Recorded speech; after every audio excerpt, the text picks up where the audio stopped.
우리 교회는 오늘부터 시작해서 금요일 저녁까지 신년 축복 말씀 성회를 하려고 합니다. 주일 낮 예배, 주일 저녁 예배, 그리고 평일에는 저녁 8시 예배로 여러분을 뵙겠습니다. 특별히 2021년 신년 축복 말씀 성회에서는 우리 그리스도인들이 이 세상 사는 동안 반드시 응답받아야 할 7가지 기도 응답에 관한 말씀을 여러분에게 드리겠습니다. 큰해가 되기를 간절히 주의 이름으로 축복합니다. 그리고 그 첫 시간 첫 번째 말씀으로 오늘 본문 말씀을 가지고 가족 구원에 관한 말씀을 여러분에게 드리겠습니다. 함께 제목을 한번 따라 하시겠습니다. 기도 응답 첫 번째, 기도 응답 첫 번째, 가족 구원, 가족 구원. 예, 고맙습니다. 사랑하는 여러분, 우리가 받아야 할 7가지 기도 제목 가운데, 응답 가운데 첫 번째로 가족 구원에 대한 말씀을 여러분에게 드리려 하는 이유는 우리가 받아야 될 기도 응답 가운데 이것보다 더 중요한 응답이 없기 때문입니다. 또 이것보다 더 절실하고 시급한 기도 응답이 없기 때문입니다. 사랑하는 여러분 모두가 다 오늘 말씀을 들으시고 가족 구원을 위해서 기도함으로 인해서 하나님이 주시는 그 기도 응답의 복을 누릴 수 있기를 간절히 주의 이름으로 축복합니다. 이와 관련해서 말씀을 시작하며 오늘은 여러분의 한 글을 여러분에게 먼저 읽어드리겠습니다. 이 글은 오래전에 부모님을 먼저 이렇게 세상에 떠나보낸 어느 여집사님께서 쓰신 글입니다. 잘 한번 들어보시기를 바랍니다. 어느 날 밤에 꿈을 꾸었습니다. 하늘로부터 두루마리가 된 편지 한 통이 내려왔습니다. 하늘로부터 미끄러지듯이 내려온 두루마리는 제 앞에서 펼쳐졌습니다. 거기에는 제 아버지께 속히 편지를 쓰라는 간곡한 사연이 짤막하게 적혀 있었습니다. 며칠 동안 연거푸 3번을 똑같은 꿈을 꾸었습니다. 그것이 저희 아버지께 복음을 전하라는 메시지인 줄 알았지만 순종하지 않았습니다. 그리고 2달 후 아버님께서 돌아가셨다는 소식을 접했습니다. 지금도 그때 일을 생각하면 하늘나라에 가서 주님께 무엇라고 말씀드릴까 마음이 아픕니다. 그때 제가 편지라도 써서 복음을 전했더라면 이렇게 많은 세월이 흐른 지금까지 후회하고 있지는 않았을 것입니다. 사랑하는 여러분, 이러한 편지, 이러한 글을 읽고 들었을 때 여러분의 마음이 어떠하십니까? 마음이 많이 좀 아프시고 또 힘드신 분들이 많을 것입니다. 무엇보다 이분처럼 사랑하는 가족을 먼저 이렇게 떠나보내고 복음을 전하지 못한 채 떠나보내서 그것이 마음에 한이 되고 또 이렇게 후회로 자리 잡아서 마음의 아픔으로 남아 계신 분들이 많이 계실 것입니다. 그때 복음을 좀 전했더라면, 그때 좀 용기를 냈더라면 내가 조금 더 사랑하면서 가족에게 다가가서 주님께 우리 사랑하는 가족을 인도했었더라면 좋았을 텐데, 아니 그렇게 했었어야 되는데 하면서 마음이 힘들고 아프신 분들이 분명 계실 것입니다. 이처럼 우리가 받아야 할 기도 응답 가운데 가족 구원은 참 절실하고 또 시급합니다. 중요한 것입니다. 그런데 안타깝게도 많은 성도님들 가운데 이 가족 구원에 대한 중요성을 말씀드리면 그것이 무슨 이렇게 절실하냐, 시급한 문제냐라고 생각하시면서 남의 얘기하듯, 가족 구원이 남 얘기하듯 여기시는 분들이 의외로 많습니다. 예를 들면 어떤 분들은 종교는 자기가 각자 선택하여 믿는 것이지 굳이 그렇게 권면할 필요가 있느냐라고 말씀하시면서 가족 구원을 절실하게 생각하지 않으신 분들이 분명 계십니다. 그리고 이런 분들은 예수를 믿는 목적이 주로 종교가 주는 평안함, 그리고 마음의 쉼, 또 현세적인 복이 주된 이유인 것을 우리가 보게 됩니다. 그런데 죄송하지만 이런 분들은 우리가 예수를 믿는 근본적인 이유에 대해서 잘 모르시고 계시는 분들이십니다. 그렇다면 우리가 예수를 믿는 가장 근본적인 이유가 뭘까요? 우리가 예수를 구세주로 믿는 이 근본적인 가장 기본이 되는 이유가 뭘까요? 가장 근본적인 이유는 우리가 구원을 받고 영생을 얻기 위함입니다. 이것보다 더 중요하고 더 근본적인 이유가 없습니다. 사랑하는 여러분, 성경은 분명 우리에게 말을 하고 있습니다. 히브리서 9장 27절 말씀에 사람이 한 번 죽는 것은 정한 것이고 그 이후에는 심판이 있다고 말씀을 하고 계십니다. 끝이 아닙니다. 우리가 영원한 동면에 드는 것도 아니고 무의 세계로 돌아가는 것도 아니고 한 줌 흙으로 해서 영원히 사라지는 것이 아니라 우리의 진짜 모습인 진짜인 우리의 에고인 우리의 속사람은 살아남아서 무서운 심판을 다 받게 된답니다. 자연인의 상태에서는요. 그리고 그 심판에 따라 영원한 지옥 형벌을 받게 된답니다. 사랑하는 여러분, 그리고 이 심판을 받지 아니하고 지옥 형벌을 받지 않는 유일한 방법은 예수를 구세주로 믿는 것입니다. 우리 예수님께서 직접 말씀하셨습니다. 요한복음 14장 6절 말씀에 내가 곧 길이요 진리요 생명이니 나로 말미암지 않고서는 아버지께로 올 자가 없느니라 라고 말씀을 하셨습니다. 예수를 통하지 않고서는, 예수를 구세주로 믿지 않고서는 구원의 길이 없다라는 것입니다. 구원을 받을 수가 없다라는 것입니다. 심판을 받지 않을 수가 없다라는 것입니다. 지옥 형벌을 당하지 않을 수가 없다라는 것입니다. 반드시 예수를 믿어야 한다라는 것입니다. 그러하기에 우리부터 먼저 구원을 받아야 하고 사랑하는 우리 가족들 또한 다 구원을 받아야 하는 것입니다. 예수를 믿고 구원을 받아야 하는 것입니다. 가족 구원은 참 중요한 것입니다. 또 어떤 분들은 이렇게 가족 구원의 중요성은 인식하지만 차일피일 이 가족 구원을 미루시는 분들도 여러분들 계십니다. 죄송하지만 이런 분들도 참으로 위태로운 생각을 갖고 계신 분들입니다. 사랑하는 여러분, 생각을 해보시기를 바랍니다. 요즘같이 이렇게 사건 사고가 많고 질병이 창궐하는 이때에 어느 누가 내일 일을 장담할 수 있겠습니까? 내일도 나의 시간이라고, 우리의 시간이라고 누가 장담을 할 수 있겠어요? 아무도 우리는 내일을 장담할 수 없어요. 단 1분 1초의 앞날도 내다보지 못하는 나약한 인간이 어떤 일이 우리에게 일어날지 아무도 몰라요. 개인의 종말이 오늘 올지 내일 올지, 예수님의 재림이 언제 임할지 아무도 몰라요. 사랑하는 여러분, 이 세상에 올 때는 할아버지, 할머니, 아버지, 어머니, 아들, 딸 순서로 오지만 세상을 떠날 때도 그런 순서로 떠나는 것은 아니에요. 언제 우리에게 그런 일들이 닥칠지 몰라요. 그러하기에 가족 구원은 매우 시급한 문제입니다. 여러분들, 말씀에 듣는 모든 분들이 이 가족 구원의 중요성과 절실함, 시급함을 언제나 깨달아 하시기를 간절히 주의 이름으로 부탁을 드립니다. 그런데 문제는 우리가 다 알다시피 경험하다시피 가족 구원이 참 쉽지가 않다라는 것입니다. 우리와 전혀 피 한 방울 섞이지 않은 남들을 구원하고 전도하는 것은 그렇게 가족 구원만큼 어렵지는 않아요. 그리고 믿음으로 양육하는 것 또한 그렇게 어렵지 않아요. 그런데 우리의 사랑하는 가족을 구원하는 일은 그렇게 힘이 들고 어려워요. 매우 힘들고 어려워요. 사랑하는 여러분, 그래서 우리는 가족 구원을 위해서 기도를 해야 한다는 거예요.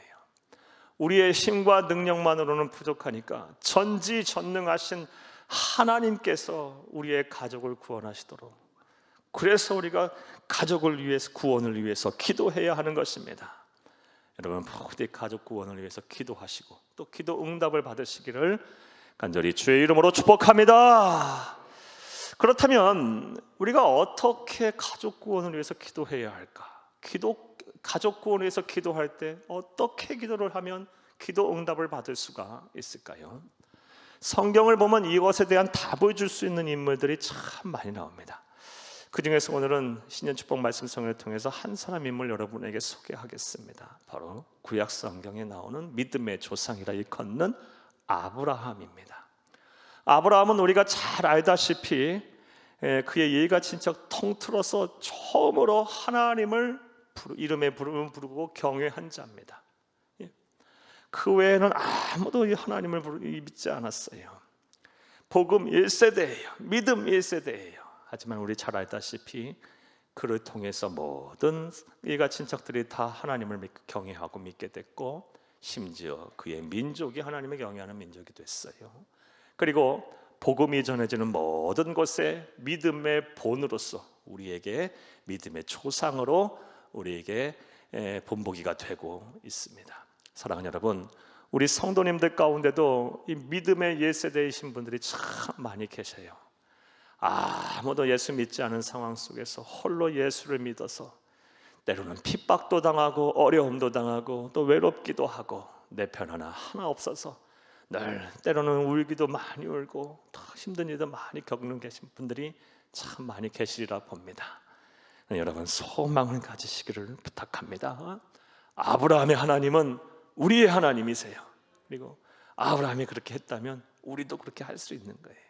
반드시 하나님께서 여러분 소망을 갖고 가족 구원을 위해서 기도하는 여러분에게 기도 응답의 역사를 반드시 베풀어 주실 것입니다. 할렐루야. 따라서 오늘은 아브라함의 가족 구원을 위한 기도를 살펴보면서 우리가 어떻게 기도하면 가족 구원을 위해서 응답을 받을 수 있을까에 대해서 살펴보며 은혜를 나누고자 합니다. 은혜가 되시기를 간절히 주의 이름으로 축복합니다. 이에 앞서서 먼저 오늘 본문 말씀 앞까지의 배경 내용 설명부터 여러분에게 좀 해드리겠습니다. 사랑하는 여러분, 창세기 11장 말씀을 보게 되면 아브라함에게는 두 명의 동생들이 있었습니다. 남동생이 있었어요. 나홀과 하란이라는 사람입니다. 그런데 이 하란이라는 사람이 아들 롯이라는 아들을 낳고 일찍 죽었습니다. 그러다 보니까 아마도 이 큰아버지 되는 이 아브라함이 자식이 없었던 연고로 이 롯을, 조카 롯을 아들처럼 여기고 아주 가족으로 아주 극진하게 생각을 했던 모양입니다. 그리고 창세기 11장 말씀에 보면 하나님께서 아브라함에게 명령하셔서 내가 내게 지시할 땅, 보여주는 땅으로 가라라고 명령을 하십니다. 그리고 그 명령을 순종합니다. 아브라함 혼자 하는 것이 아니고 아브라함이 조카인, 가족인, 유일한 혈육인 롯을 대동하여 히브리 땅으로 이제 가나안 땅으로 오게 됩니다. 그리고 이렇게 하나님의 명령, 하나님의 말씀에 순종한 아브라함과 롯에게 하나님께서는 복을 주셔서 큰 부자들이 되게 하셨습니다. 그런데 이렇게 부자가 되고 나서 보니까 이제 함께 살 수가 없는 거예요. 왜냐하면 그들은 유목민들인데요. 유목민이 부자가 됐다 하면 양과 소와 염소, 낙타들, 가축이 많아지는 것이 아니겠어요? 그런데 목초지는 한정돼 있고 또 물은 한정돼 있고 또 양과 소와 염소들은 많다 보니 함께 살 수가 없는 거예요. 심지어 이제 종들이 서로 싸우기 시작합니다. 서로 좋은 목초지, 좋은 꼴을 먹이려고 또 물을 마시게 하려고 종들이 막 서로 싸우는 거예요. 가족이 이렇게 서로 싸우니 이제 안 되겠다 싶어서 아브라함이 결단을 합니다. 우리 분가하자, 서로 이제 떨어져 살자, 독립해서 살자라고 결정을 하고 롯에게 먼저 제안을 합니다. 네가 오른쪽으로 갈 거면 나는 왼쪽으로 갈 것이고 네가 왼쪽으로 갈 것이면 나는 오른쪽으로 갈 것이다. 이런 제안을 롯이 받자 롯이 이렇게 보니까 저 요단 동편 지역, 요단강이 흐르는 그 요단 동편 지역, 소알부터 시작해서 소돔과 고모라 성이 있는 그 지역이 아주 사람 살기 좋아 보여요. 일단 물이 이렇게 흐르고 그리고 푸른 초장이 이렇게 조성이 돼 있어요. 그곳을 선택을 합니다. 그래서 요단 동편으로 동쪽으로 이주하다가 급기야는 가장 당시에 폐역하고 음란하고 죄로 가득 찼던 세속 도시인 소돔성 안에 들어가서 살게 됩니다. 이와는 반대로 아브라함은 반대쪽을 선택을 하는데 사람 살기에 좀 적합하지 않은 척박한 곳인 광야로 주로 이루어진 헤브론 산지를 선택해요. 하지만 그곳은 하나님의 은혜가 머무는 곳, 은혜의 땅이었어요. 자, 이러고 나서 이제 세월이 한참 흐른 이후에 창세기 이제 18장으로 넘어오게 되면 아브라함 나이 99세, 99세 때의 일입니다. 아브라함이 헤브론 산지 마므레 숲을 상수리 나무 안에 장막을 치고 이렇게 앉아 있는데 나그네 셋이 이렇게 지나가는 거예요. 그 나그네 셋을 볼 때 아브라함이 영안이 열려서 성령 하나님께서 감동하셔서 그의 영의 눈을 열어주셔서 나그네 셋을 보자 주의 사자임을 알게 하셨어요. 그래서 그 나그네 셋을 이 아브라함이 아주 극진하게 대접을 합니다. 그러자 이 주의 사자인 나그네 셋이 아브라함에게 이제 축복을 해요. 내년 이맘때에 아들을 낳을 것이다. 99세에 그 축복을 해주세요. 그리고 나서 아브라함에게 비밀 하나를 더 계시를 합니다. 그 비밀이 무엇이냐? 소돔과 고모라 성이 하나님 보시기엔 너무 악해서 그 성을 불과 유황으로 심판할 거라는 그런 비밀을 계시합니다. 그런데 이 소돔 성에는 누가 살고 있어요? 유일한 가족이라 할 수 있는 롯이 살고 있어요. 그래서 이 아브라함이 그 비밀의 계시를 듣고 나서 나그네들이 떠나자 하나님 앞에 서서 기도를 합니다. 그리고 그 기도한 내용이 바로 오늘 본문 말씀입니다. 창세기 18장 22절부터 33절까지가 바로 그 기도 내용이에요. 가족을 위해서, 가족의 구원을 위해서 기도한 내용입니다. 자, 그리고 나서 이제 19장으로 넘어오게 되면 19장에 이 아브라함의 가족을 구원을 위한 기도 때문에 하나님께서 소돔 성이 불과 유황으로 심판을 받을 때 롯과 그의 두 딸을 비록 부끄러운 구원이지만 구원을 하셨습니다. 기도 응답을 하셨어요. 우리 본 말씀 아니지만 창세기 19장 29절을 함께 읽겠습니다.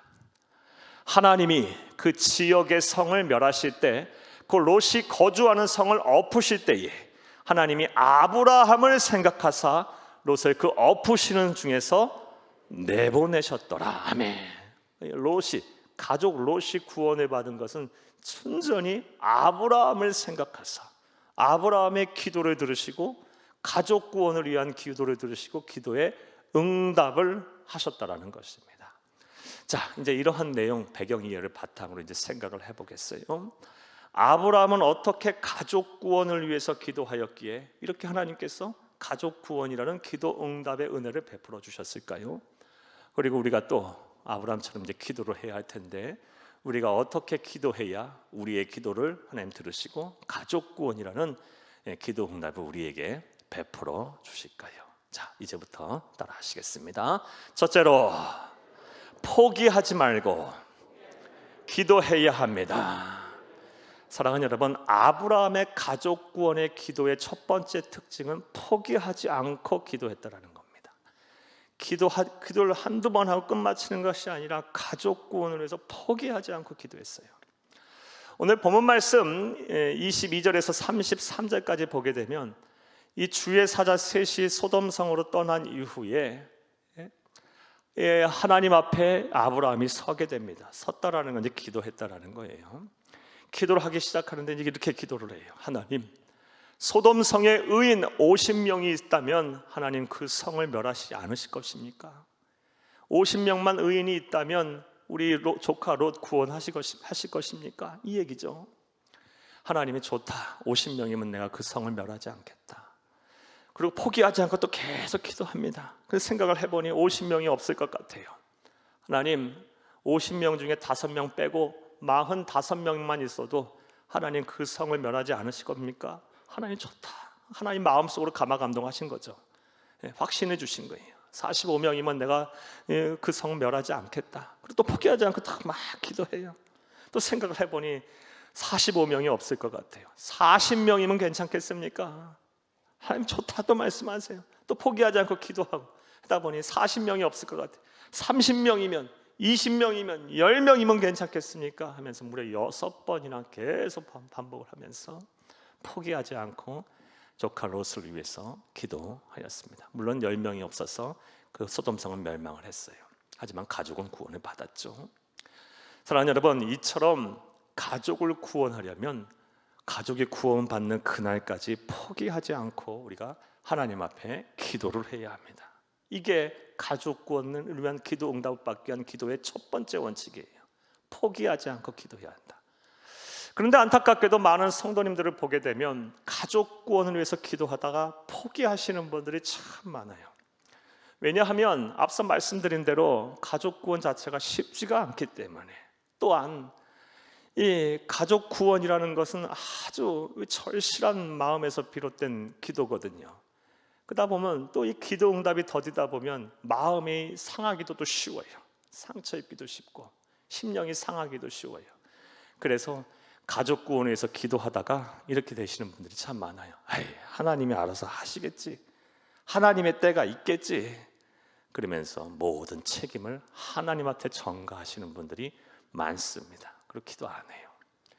그런데 사랑하는 여러분, 분명히 기억을 하시기를 바랍니다. 기도해야 하나님의 때도 있는 것이고, 기도해야 그 완악하고 완고한 심령들, 불신가족의 심령도 눈 녹듯 녹아내는 것이고 마음이 열리는 것이고, 기도해야 주 앞으로 돌아오는 것임을 믿으시기를 간절히 주의 이름으로 축복합니다. 기도해야 돼요. 기도 쉬는 죄를 범하면 안 되는 거예요.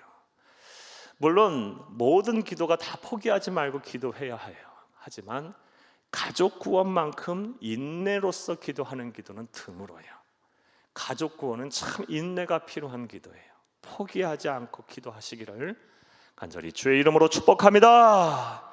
가족 구원을 위한 기도의 첫 번째 원칙, 아브라함의 기도, 포기하지 않고 기도하였다는 것입니다. 또 우리가 가족 구원을 위해서 기도, 그 응답을 받기 위해서는 어떻게 기도를 해야 할까요? 따라 하시겠습니다. 둘째로, 신앙의 자리를 굳게 지키면서 기도해야 합니다. 나의 신앙의 자리부터 잘 지키면서, 굳게 지키면서 기도해야 돼요.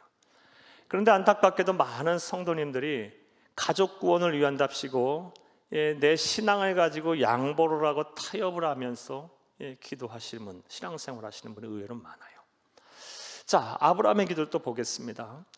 아브라함은 이 주의 사자 셋이 와서 이 소돔과 고모라 성이 악해서 불과 유황불로 심판하실 것이다. 그래서 그 소돔 성 안에 있는 롯과 그의 모든 가족들도 함께 심판을 받을 것이다 라는 이 말을 들었을 때 아브라함은 그의 믿음이 흔들리지 않았어요.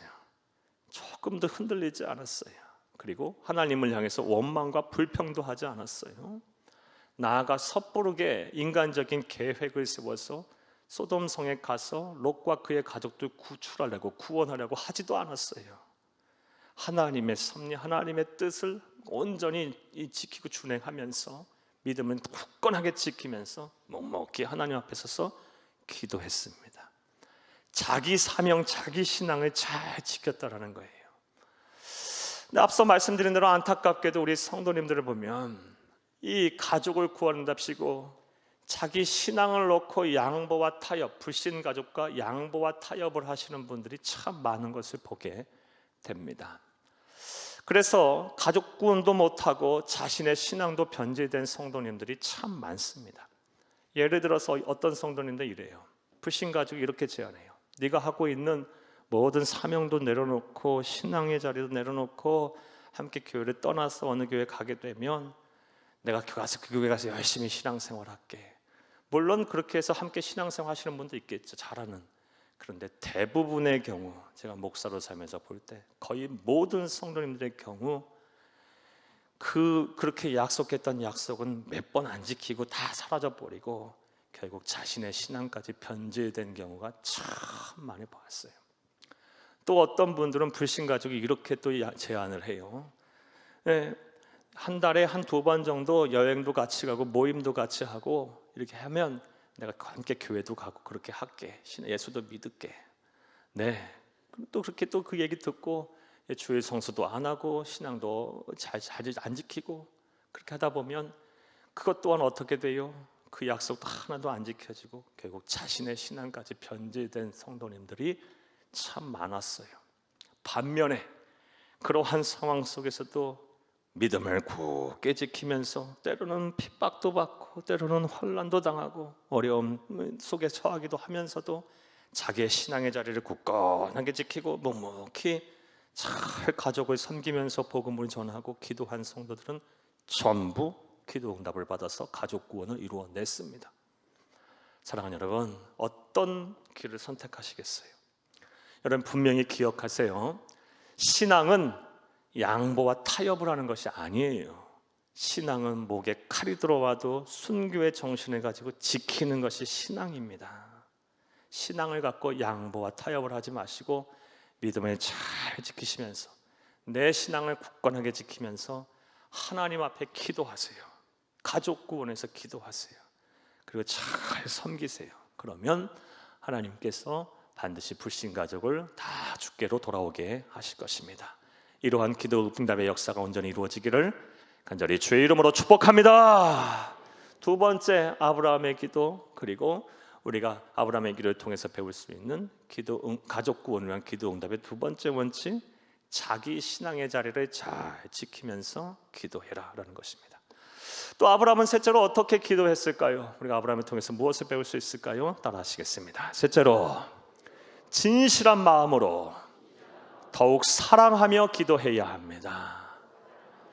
이 셋째 대지에서 중요한 단어는 사랑이에요. 그 사랑은 어떠한 사랑이나 진실한 마음을 가진 사랑, 진정한 사랑을 말해요.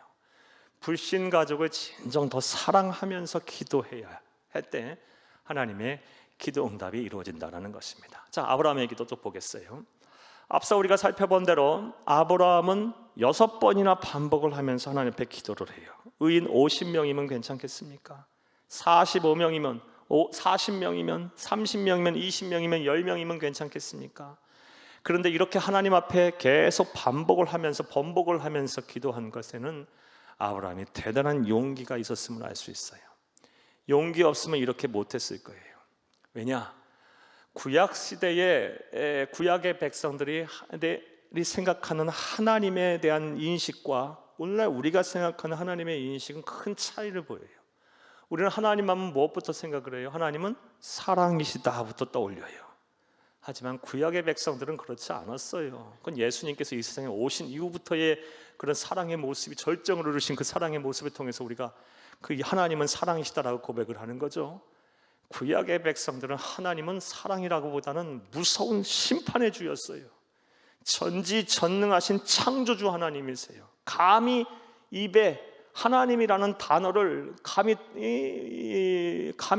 입에 떠올릴 수 없을 정도로 그분은 아주 우리가 함부로 범접을 할 수 없는 분이라고 생각을 구약의 백성들은 그리 했었어요. 그런데 그런 하나님 앞에 무려 6번이나 계속 번복을 하면서 기도한다? 이것은 구약의 백성들이 생각할 때는 감히 생각할 수도 없던 일이고, 따라서 이 아브라함은 하나님 앞에 대단한 용기를 내면서 기도한 거라고 볼 수 있어요. 자, 그렇다면 아브라함이 어떻게 이런 용기를 낼 수 있었을까요? 네, 답은 하나죠. 가족 롯을 사랑했으니까, 사랑하니까 이렇게 용기를 낸 거예요. 이와 관련해서 다음 같은 생각을 한번 해보겠습니다. 한번 가정을 해볼게요. 우리가 골목길을 걸어가고 있는데 한 아가씨가 걸어가고 있다고 생각을 해볼게요.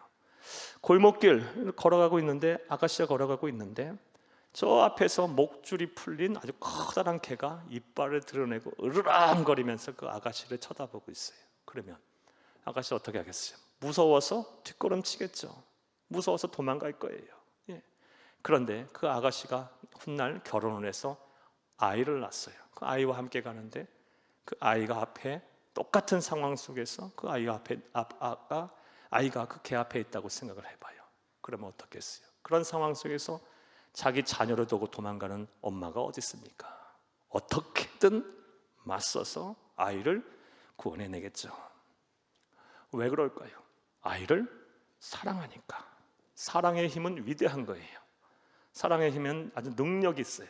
사랑의 힘은 놀라운 많은 일들을 할 수가 있어요. 마찬가지예요. 우리가 가족을 더 진실한 마음으로 사랑하게 되면 포기하지 않고 기도할 수 있고, 희생하면서 기도할 수 있고, 용서하면서 기도할 수 있고, 이해하면서 기도할 수 있어요. 사랑하면서 기도하면 돼요. 이렇게 사랑하면서 기도하면 모든 기도를 다 할 수 있으면 다 포용하면서 마음을 가지고 가족을 사랑하면서 우리가 복음을 전할 수 있으면 우리 예수님의 모습을 통해서 알 수 있습니다. 예수님께서 십자가에 매달려서 돌아가시면서 그 십자가 위에서 여러 가지 7가지의 말씀을 하셨는데 제일 첫 번째 하신 말씀이 무엇입니까? 누가복음 23장 34절 말씀에 보면 아버지여 저들의 죄를 용서하여 주옵소서. 저들은 지금 무엇을 하는지 알지 못하나이다.